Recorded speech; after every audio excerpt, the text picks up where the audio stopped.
हम चर्चा करते हैं नीति निषेधक तत्वों की। देखिए, भारत के संविधान के भाग 4 में अनुच्छेद 36 से 51 के मध्य नीति निषेधक तत्वों का बृहद उल्लेख किया गया है।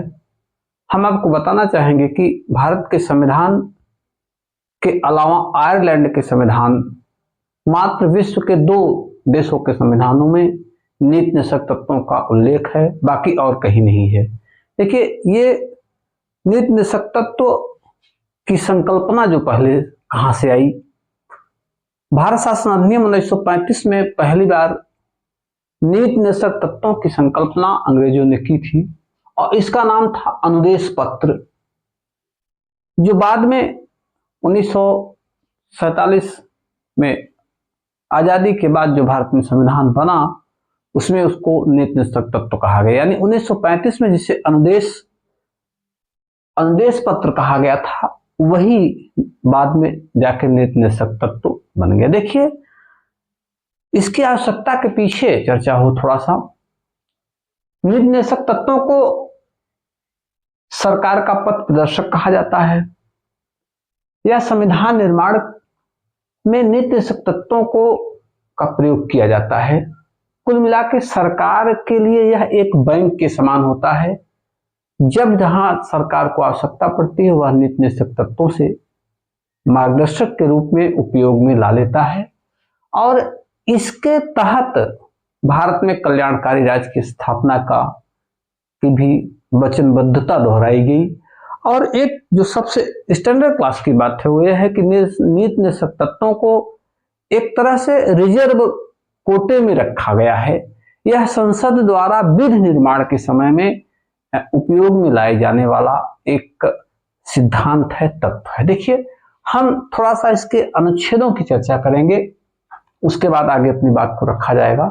आर्टिकल 36 में राज्य की परिभाषा दी गई है, जो आर्टिकल 12 से रिलेटेड है। यानी राज्य की परिभाषा जो मूल अधिकारों के लिए है वही नीति निषेधक तत्वों के लिए है। वहां 12 में है, यहाँ पे 36 में है। आगे आपको बताना चाहेंगे कि नीति निषेधक तत्वों को न्यायालय में वाद के लिए नहीं लाया जा सकता, अर्थात नीति निषेधक तत्व वाद योग्य नहीं है। ये आर्टिकल 37 उपबंधित करता है। उसके बाद आर्टिकल 38 कहता है कि राज्य लोक कल्याण की अभिवृद्धि के लिए सामाजिक व्यवस्था बनाएगा। राज्य लोक कल्याण की अभिवृद्धि के लिए सामाजिक व्यवस्था बनाएगा, यह आर्टिकल 38 कहता है। उसके बाद 39 में राज्य द्वारा अनुसरणीय नीति निषेधक तत्व और 40 में ग्राम पंचायतों के गठन की बात कही गई।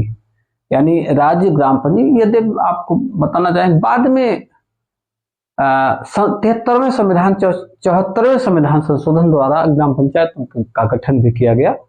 तो 41 आर्टिकल 41 कहता है कुछ दशाओं में शिक्षा, काम और लोक सहायता पाने का अधिकार। देखिए, कहीं ना कहीं से नीति निषेधक तत्वों को मैंने कहा पहले से कि यह एक रिजर्वेशन के रूप में रखा गया था और इसका उपयोग बाद में किया गया। देखिए, आगे हम बात करेंगे 42 में काम की न्याय संगत एवं मानवोचित दशाओं तथा प्रसूति सहायता, डिलीवरी की जो सहायता होती है उसकी बात कहेगी। किसमें? उसमें कहा गया 42 में। 43 में कर्मकारों के लिए निर्वाह मजदूरी की बात कही गई 43 में। यानी कि न्यूनतम एक समर्थन टाइप का एक निर्धारित मानदेय दिया जाए कर्मकारों को, जो निर्वाह मजदूरी के रूप में जीवन निर्वाह की कल्याण से संबंध था इसका। उसके बाद नागरिकों के लिए समान सिविल संहिता की बात कही गई। किसमें? 44 में। देखिए, ये मामला आज भी उठा है, आज भी समान सिविल संहिता की बात बार बार की जा रही है। आगे है प्रारंभिक 45 में प्रारंभिक शिशुत्व की देखरेख 6 वर्ष से कम आयु के बच्चों के लिए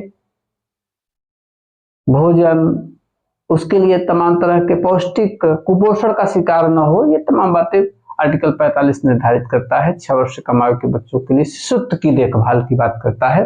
आगे देखिए, अनुसूचित जाति, अनुसूचित जनजाति, अन्य पिछड़ा वर्ग के लिए शिक्षा, अर्थ संबंधी संरक्षण, ये भी लोक कल्याण से इसका भी रिलेशन है।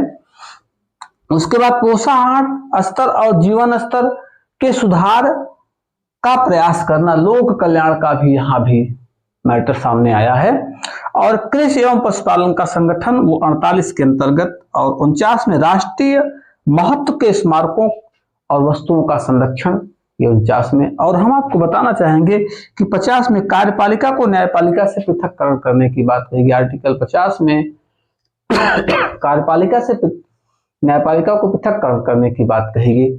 हम आगे आपसे बताते हैं अंतरराष्ट्रीय, देखिए 51 का था अंतरराष्ट्रीय न्याय, शांति एवं सुरक्षा की बात। देखिए इंटरनेशनल, भारत की वैदेशिक नीति अगर देखा जाए तो कहाँ पे है, नीति निर्देशक तत्वों में है और आर्टिकल 51 में है। देखिए ये कहीं ना कहीं से अनुच्छेदों वाली बात तो हो गई कि अनुच्छेदों में कहाँ कहाँ कौन कौन से निर्देशक तत्व है।